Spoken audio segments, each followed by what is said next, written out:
വാളയാർ കേസിൽ CBI സമർപ്പിച്ച കുറ്റപത്രത്തിൽ ഞെട്ടിപ്പിക്കുന്ന വിവരങ്ങൾ. പീഡന വിവരം കുട്ടികളുടെ മാതാപിതാക്കൾക്ക് അറിയാമായിരുന്നുവെന്നും കുട്ടികളെ ലൈംഗിക പീഡനത്തിന് ഇരയാക്കിയത് അമ്മയുടെ അറിവോടെയെന്നും കൊച്ചി CBI കോടതിയിൽ അന്വേഷണ സംഘം നൽകിയ കുറ്റപത്രത്തിലെ വിവരങ്ങളാണ് ഇപ്പോൾ പുറത്തു വന്നിട്ടുള്ളത്. CBI തിരുവനന്തപുരം യൂണിറ്റിലെ സംഘമാണ് 2 ആഴ്ച മുൻപ് കൊച്ചിയിലെ CBI കോടതിയിൽ കുറ്റപത്രം നൽകിയത്. കുട്ടികളുടെ അമ്മയെ 2ാം പ്രതിയും അച്ഛനെ 3ാം പ്രതിയുമാക്കി നൽകിയിട്ടുള്ള കുറ്റപത്രത്തിലുള്ളത് ഞെട്ടിപ്പിക്കുന്ന വിവരങ്ങൾ. കുട്ടികളുടെ അമ്മയുമായി 1ാം പ്രതി കുട്ടികളുടെ സാന്നിധ്യത്തിൽ ശാരീരിക ബന്ധത്തിൽ ഏർപ്പെട്ടിട്ടുണ്ടെന്നും കുറ്റപത്രത്തിലുണ്ട്. കുട്ടികളുടെ അമ്മയുടെ അടുത്ത ബന്ധുവാണ് വലിയ മധു എന്ന് വിളിക്കപ്പെടുന്ന 1ാം പ്രതി മധു. ഇയാൾ മൂത്ത മകളെ ലൈംഗികമായി പീഡിപ്പിക്കുന്നത് ആദ്യം കുട്ടികളുടെ അമ്മയും പിന്നീട് അച്ഛനും കണ്ടിരുന്നു. ഇതെല്ലാം അറിഞ്ഞിരുന്നിട്ടും സംഭവം ഇവർ പോലീസിൽ അറിയിച്ചില്ല. പ്രതിയുമായുള്ള അടുപ്പം തുടരുകയും ചെയ്തു. ഇതേ പ്രതിക്ക് ഇളയ മകളെയും പീഡിപ്പിക്കാൻ അമ്മ അവസരം നൽകി. അവധി ദിവസങ്ങളിൽ മദ്യക്കുപ്പിയുമായി 1ാം പ്രതി വീട്ടിൽ വരുന്നതിനെ മാതാപിതാക്കൾ പ്രോത്സാഹിപ്പിച്ചു.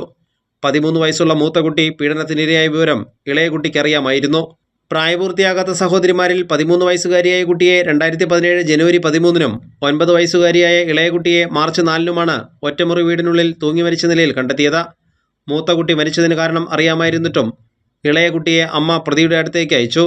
മാതാപിതാക്കൾ അറിഞ്ഞുകൊണ്ട് തന്നെ സംഭവം അവഗണിക്കുകയും കുട്ടികളെ ലൈംഗികമായി പീഡിപ്പിക്കാൻ 1ാം പ്രതിക്ക് അവസരമൊരുക്കുകയും ചെയ്തു എന്ന് വ്യക്തമാക്കിയാണ് കുറ്റപത്രം അവസാനിപ്പിക്കുന്നത്. കൈരളി ന്യൂസ്, കൊച്ചി.